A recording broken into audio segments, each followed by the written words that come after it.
Tu fais peut-être partie des nombreux étudiants qui cherchent actuellement activement pour tenter de trouver un appartement pour venir étudier à Montréal. Sur les réseaux sociaux, il y en a plusieurs qui sont désespérés. Comme sur cette page Facebook, Logement étudiant Montréal, qui compte 35 000 membres. Je viens de joindre ce groupe car mon fils recherche activement un appartement à Montréal. Bonjour, je suis un étudiant français et je déménage dans 8 jours. J'ai un budget de 750 $ par mois. Ce jeune a un loyer de 1 560 $ pour un 3,5. En tout cas, ça n'a pas été facile. C'est ma mère qui a trouvé un appartement plus facilement. Les logements étaient pleins, le site internet n'était pas ouf. J'ai trouvé une résidence à côté, donc on a eu de la chance de trouver celle-ci. Mais c'est que du coup, le prix augmente parce que c'est pas une résidence universitaire. La chambre est plus grande du coup parce que tout ce qui est petit a déjà été pris. Le gouvernement Legault a l'intention de légiférer pour limiter la venue d'étudiants étrangers au pays. Il y en a actuellement 120 000.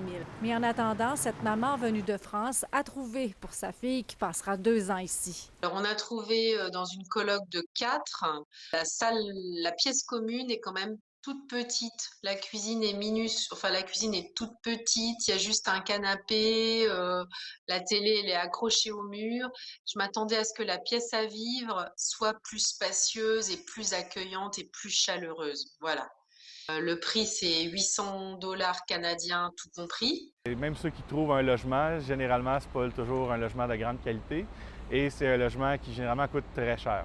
Les associations étudiantes lancent un cri d'alarme.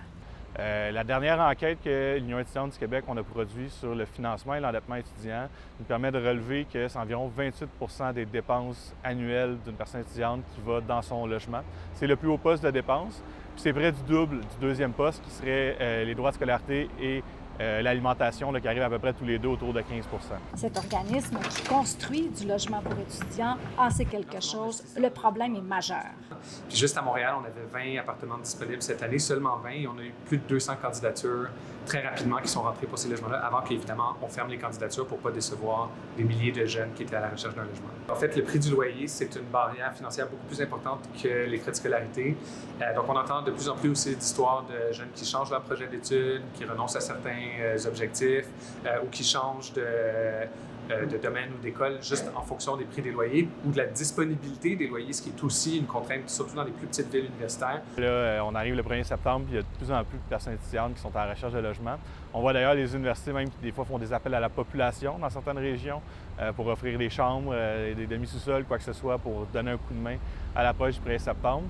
Nous, ça nous alarme énormément, évidemment. Alors que les associations étudiantes pressent le gouvernement de mettre en chantier des projets, l'organisme Utile espère pouvoir construire jusqu'à 800 logements par année.